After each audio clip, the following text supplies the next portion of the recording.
ذلك الكتاب لا ريب فيه هدى للمتقين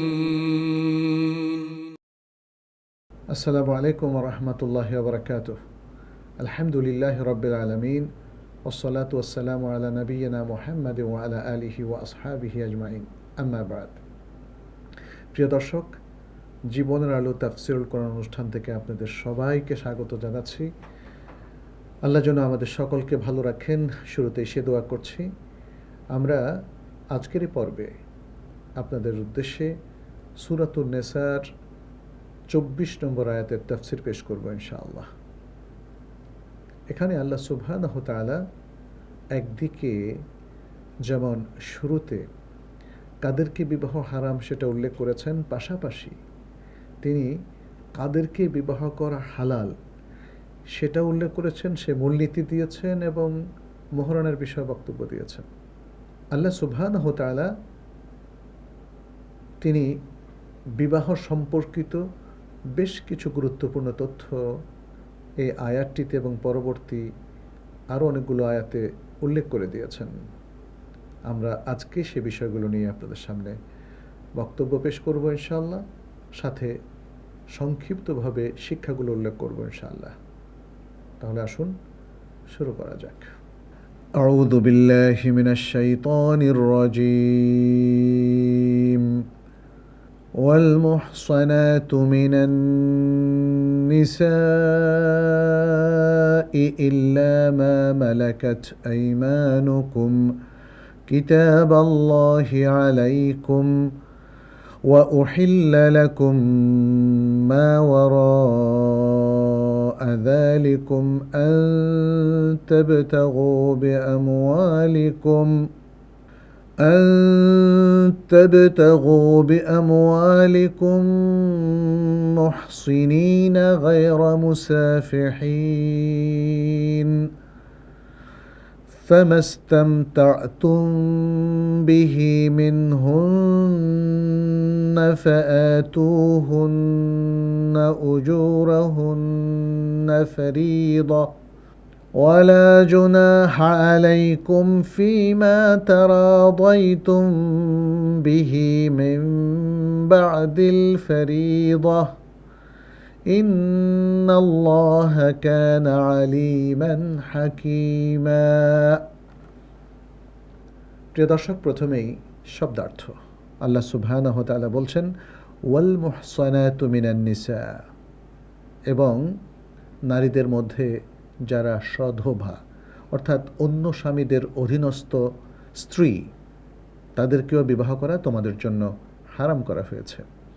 ইল্লা মা মালাকাত আইমানুকুম, তবে সেই নারীরা ছাড়া তোমাদের দক্ষিণ হস্ত যাদের মালিক হয়েছে।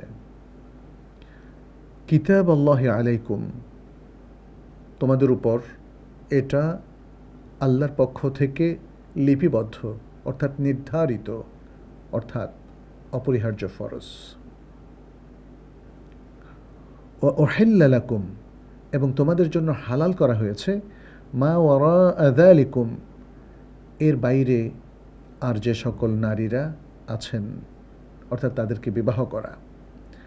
আন তাবতাগু বিআমওয়ালিকুম, তোমরা তোমাদের সম্পত্তির বিনিময়ে তাদেরকে চাইতে পারো, অর্থাৎ তাদেরকে বিবাহ করা তোমরা চাইতে পারো।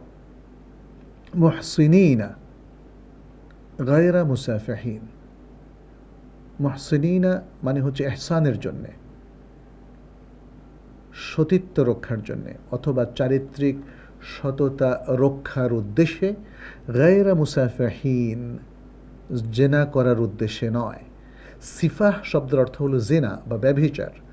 মুসাফিহ মানে জানিন অর্থাৎ যারা ব্যভিচার করে। মুসাফিহিন মানে জুনাত ব্যভিচারকারীগণ। ফামাস্তামতা'তুম বিহি, অতঃপর তোমরা এই বিবাহ বন্ধনের মাধ্যমে, ইহসানের মাধ্যমে তোমরা যা উপভোগ করলে, মিনহুন্না সেই সকল স্ত্রীদের থেকে, ফাআতুহুন্না তাহলে সেই স্ত্রীদেরকে তোমরা প্রদান করো, উজুরাহুন্না তাদের মহরানা, ফারিদা, ফরজ আমল হিসাবে, ফরজ হিসাবে, অর্থাৎ তোমাদের উপর এই মোহরানা ফরজ, অতএব তোমরা এই ফরজ মোহরানা তাদেরকে প্রদান করো।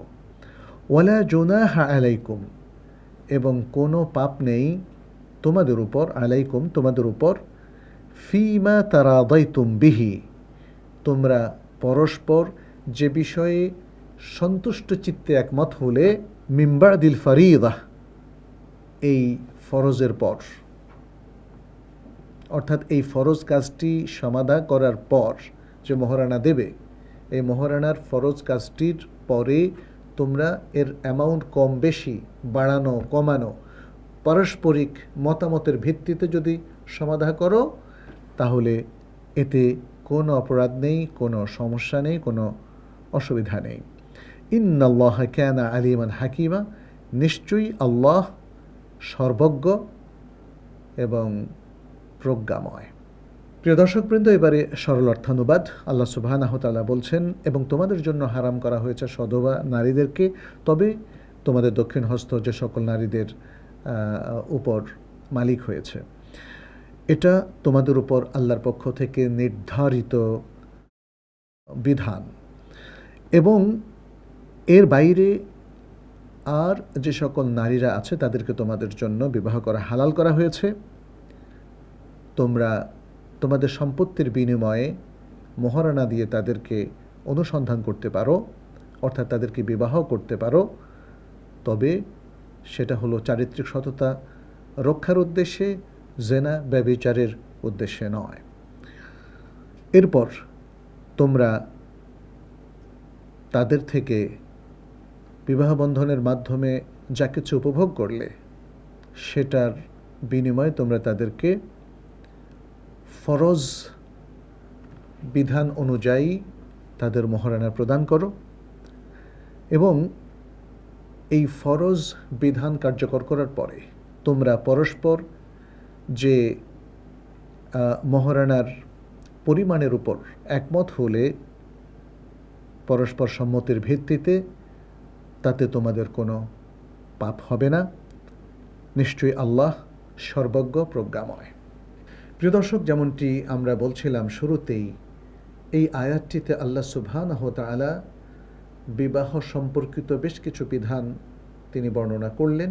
আগের আয়াতগুলোতে তিনি যে সকল নারীকে বিবাহ করা চিরতরে নিষিদ্ধ সেটা তুলে ধরলেন।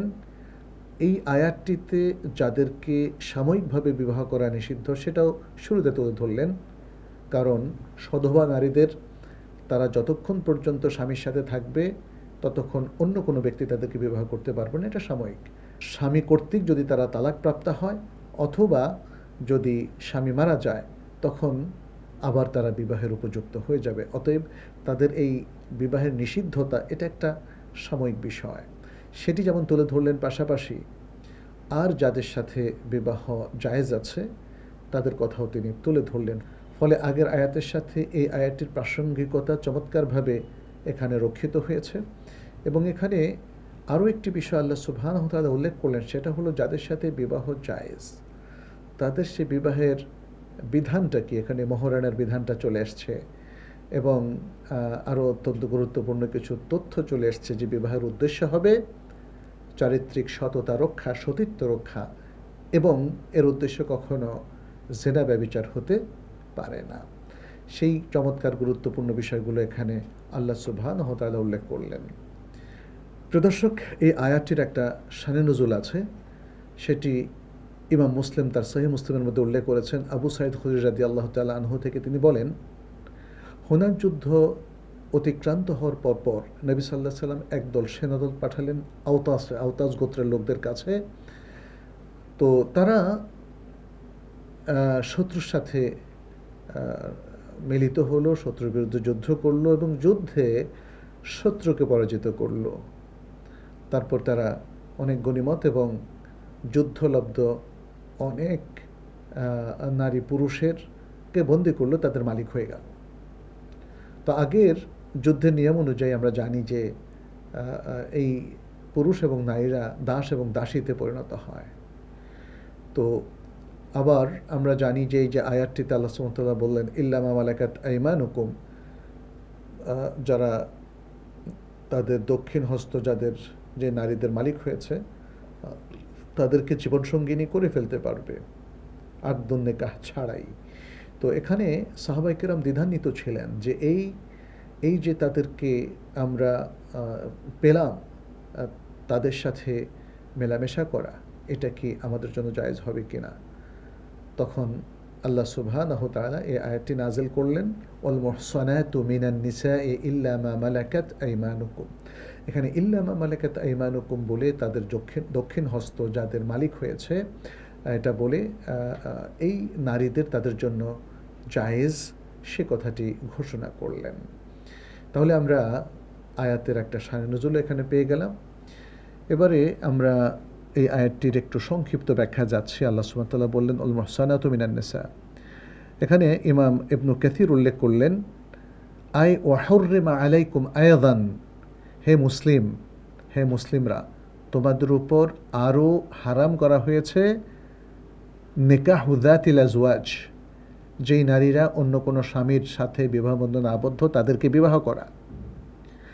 আই মা দুবতুম ফি যিম্মাতি আজওয়াজিহিন্না, অর্থাৎ যতক্ষণ পর্যন্ত সে নারীরা তাদের স্বামীর সাথে বিবাহ বন্ধনে আবদ্ধ থাকে, এই আবদ্ধ থাকা অবস্থায় তাদেরকে পুনরায় অন্য কোনো পুরুষ বিবাহ করা এটা হারাম। ইল্লা মা মালাকাত আইমানুকুম, তবে তোমাদের দক্ষিণ হস্ত যাদের মালিক হয়েছে।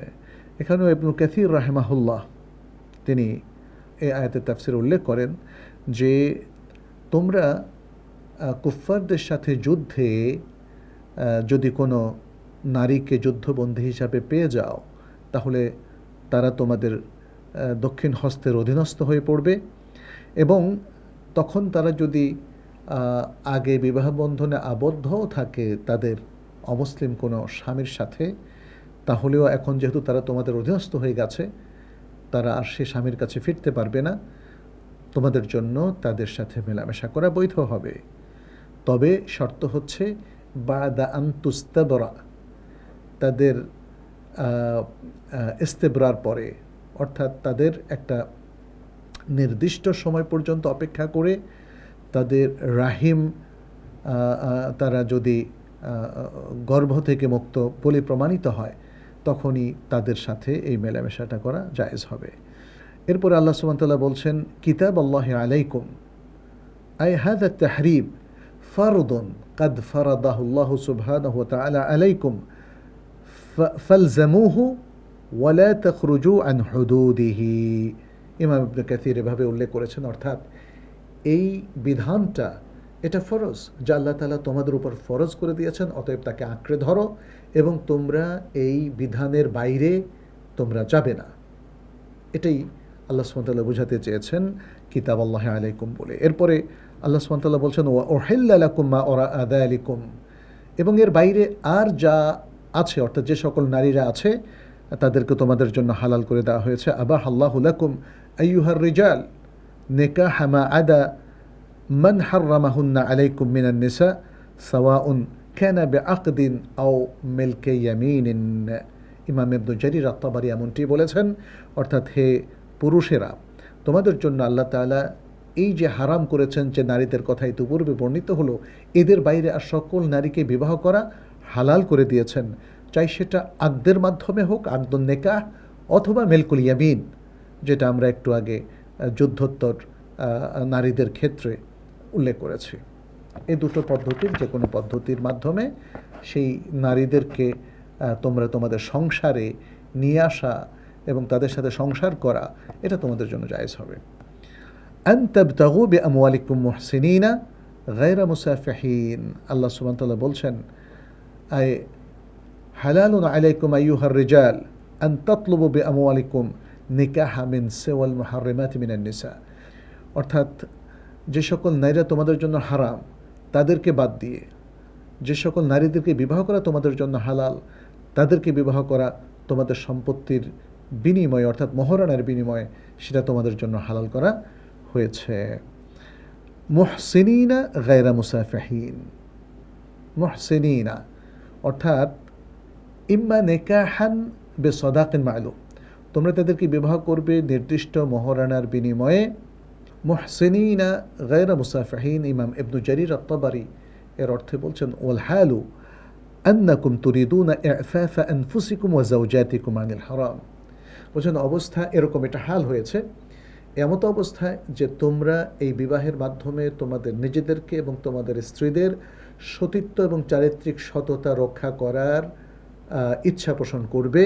গায়রা মুসাফিহিন আই গায়রা কাসিদিনা আল উকুয়া ফি জিনা, অর্থাৎ তোমরা জেনায় পতিত হওয়া বা জেনায় সম্পৃক্ত হওয়ার কোনো ইচ্ছা পোষণ করবে না। এটাই গায়রা মুসাফিহিনা দ্বারা বোঝা গিয়েছে। এখানে মুসাফিহিনা শব্দটা সিফাহ থেকে এসছে। সিফাহ মানে হচ্ছে জেনা, ব্যভিচার করা, অর্থাৎ অশ্লীল কোনো কাজে কিংবা অশ্লীল ব্যভিচারে লিপ্ত হওয়া। তো এখানে আল্লাহ সুবহানাহু ওয়া তাআলা বলে দিয়েছেন বিবাহের উদ্দেশ্য হচ্ছে জেনা থেকে বেঁচে থাকা এবং চারিত্রিক সততা রক্ষা করা। এরপর আল্লাহ সুবহানাহু ওয়া তাআলা বলছেন ফামাস্তামতা'তুম বিহি মিনহুন্না ফাআতুহুন্না উজুরাহুন্না ফরিয়দা। তোমরা এরপর এই নারীদের থেকে যা কিছু উপভোগ করলে তাহলে তার বিনিময়ে তোমরা তাদেরকে তাদের উজুর অর্থাৎ মোহরানা প্রদান করো। ফরিদাতান, এটা ফরজ। এই ফরিদাতানটা এটা হতে পারে হাল অর্থাৎ মাফরুদাতান। এই যে উজুর দেওয়াটা এমত অবস্থায় যে এটা মাফরুদ, এটা ফরজ করে দেওয়া হয়েছে, তাহলে এই মোহরানাটা ফরজ, এটা বোঝা গেল। দ্বিতীয়ত হচ্ছে এটা হতে পারে আই ফারাদাল্লাহু উজুরাহুন্না আলাইকুম ফরিদাতান, এটা মাজদার মাফুল মতলাক হয়েছে ফারাদা থেকে, সেটা হতে পারে। যেটাই হোক না কেন এখানে বোঝানো হয়েছে যে এই নারীদের সাথে সংসার করার কারণে তাদেরকে যে আকদের মাধ্যমে তোমরা তাদেরকে বিবাহ বন্ধনে আবদ্ধ করলে সেই জন্য তাদেরকে তোমরা মোহরানা দেবে এবং এই মোহরানা দেওয়াটা ফরজ। এরপর আল্লাহ সুবহানাহু ওয়া তাআলা বললেন ওয়ালা জুনাহা আলাইকুম ফিমা তারাদাইতুম বিহি মিন বা'দিল ফরিদা। আর এই ফরজ কাজটির পরে মিন বা'দি ফরদিস সাদাক, সাদাকটা ঠিক করার পরে তোমরা যদি কিছু মাফ করে দাও অথবা কিছু আবার বৃদ্ধি করে দাও, মোহরানাটা বৃদ্ধি করে দাও, বা স্ত্রী মাফ করে দিল, বা কম বেশি হলো মিউচুয়াল আন্ডারস্ট্যান্ডিংয়ের ভিত্তিতে, তাহলে এটা শরিয়াতে কোনো অসুবিধা নেই। সে কথাটাই আল্লাহ সুবহানাহু ওয়া তাআলা বলেন ওয়ালা জুনাহা আলাইকুম, এতে কোনো অসুবিধা নাই। এমনকি নির্ধারিত হওয়ার পরেও যেহেতু বিবাহটা হচ্ছে পারস্পরিক অধিকার সম্পর্কিত একটা বিষয়, কেউ যদি কম বেশি করে মতামতের ভিত্তিতে এবং কেউ যদি তার অধিকার থেকে ছাড় দেয় তাহলে সেটা শরিয়ত সিদ্ধ হতে কোনো অসুবিধা নেই। এবং সে কথাটাই এখানে ইমাম ইবনু জারির ইবনু কাসির উল্লেখ করলেন, বললেন আই ওয়ালা হারাজা আলাইকুম আইয়ুহাল আজওয়াজ ওয়াজ যাওজাত, অর্থাৎ হে স্বামী এবং স্ত্রীরা তোমাদের উপর কোনো অসুবিধা নেই ফিমা তারাদাইতুম বিহি, তোমরা যে বিষয়ে পরস্পর একমত হয়েছ মিন জিয়াদাতিন আলাল মাহরি আও নাকসিন আও ইফাইম মিনহু আও তাখিরিন লাহু মিন বা'দি ফরদিস সাদাক, যে মোহরানা নির্ধারণ করার পরে যদি তোমরা চাও এটাকে দুজনে মিলে কমিয়ে দিতে পারো অ্যামাউন্ট, অথবা বাড়িয়ে দিতে পারো, বাড়িয়ে দিলে স্বামীকে বেশি দিতে হবে, অথবা স্ত্রী কিছু মাফ করে দিল, এর কোনোটাই নিষিদ্ধ নয়, যে কোনোটাই হতে পারে। তো এখানে দেখেন ইসলাম কতটা ফ্লেক্সিবল, সেটা কতটা সুন্দর, যে স্বামী স্ত্রী যদি মনে করে একে অন্যকে একটু বেশি কল্যাণ করবে, একটু বেশি ছাড় দিবে, সেটা শরিয়া সুযোগ রেখে দিয়েছে। এরপর আল্লাহ সুবহানাহু ওয়া তাআলা বললেন ইন্নাল্লাহা কানা আলিমান হাকিমা, নিশ্চয় আল্লাহ তাআলা তিনি সব কিছু সম্পর্কে ইলম রাখেন, প্রজ্ঞাময়। কি মানুষের মাসলাহাতের জন্য বেশি উপযোগী, মানুষের জন্য বেশি কল্যাণকর, সে ব্যাপারেও তিনি প্রজ্ঞা রাখেন, তিনি জ্ঞান রাখেন, মানুষের মাসলাহাত সম্পর্কে তিনি জানেন। সম্মানিত দর্শক ভাই বোনেরা, আমরা আজকের এই আলোচনা থেকে যে শিক্ষাগুলো পাই সেটি আপনাদের সামনে খুব সংক্ষেপে তুলে ধরছি। একটা অন্যতম শিক্ষা হলো বিবাহ সম্পর্কিত ইসলামের যে বিধান এটা বাস্তবসম্মত এবং এটা মানুষের সক্ষমতার সাথে সংশ্লিষ্ট। একটা অন্যতম শিক্ষা হলো বিবাহ সম্পর্কিত ইসলামের বিধান অত্যন্ত বাস্তবসম্মত এবং মানুষের সক্ষমতায় এটা বিবেচিত এবং নির্ধারিত। আরেকটি অন্যতম শিক্ষা হলো বিবাহের মধ্যে আল কোরআন আমাদের জন্য একটা মোহরানা নির্ধারণ করে দিয়েছে যেটা স্বামী তার স্ত্রীকে প্রদান করবে। আরেকটি অন্যতম শিক্ষা এ আলোচনা থেকে খুব স্পষ্ট হয়েছে আমাদের কাছে, সেটি হচ্ছে বিবাহের অন্যতম উদ্দেশ্য হলো স্বামী এবং স্ত্রীর চারিত্রিক সততা রক্ষা করা। প্রিয় দর্শক, বিবাহের এই চমৎকার প্রথাগুলো আমাদের জীবনে অত্যন্ত গুরুত্বপূর্ণ এবং সেই জন্যই আল কোরআন এই বিষয়গুলোকে অত্যন্ত গুরুত্ব দিয়ে এর নীতিমালা নির্ধারণ করে দিয়েছে। আমাদের জন্য কোন কাজটা ফরজ, কোনটা নিষিদ্ধ, হারাম, কাদেরকে বিবাহ করা জায়েজ, কাদেরকে বিবাহ করা জায়েজ নেই, এই চমৎকার বিষয়গুলো অত্যন্ত বিস্তারিতভাবে বর্ণনা করেছে। আসুন আমরা আল কোরআনের অনুশাসনগুলো মেনে চলি এবং এর মধ্য দিয়ে নিজেদের জীবন, নিজেদের সমাজ এবং নিজেদের পরিবারকে আলোকিত করি। আল্লাহ আমাদের সবাইকে তৌফিক দান করুন। আজ এ পর্যন্তই। হাদা সাল্লাল্লাহু সাল্লাম আলা নবিয়িনা মুহাম্মদ ওয়া আলা আলিহি ওয়া আসহাবিহি আজমাইন। আসসালামু আলাইকুম ওয়া রাহমাতুল্লাহি ওয়া বারাকাতুহু। ذلك الكتاب لا ريب فيه هدى للمتقين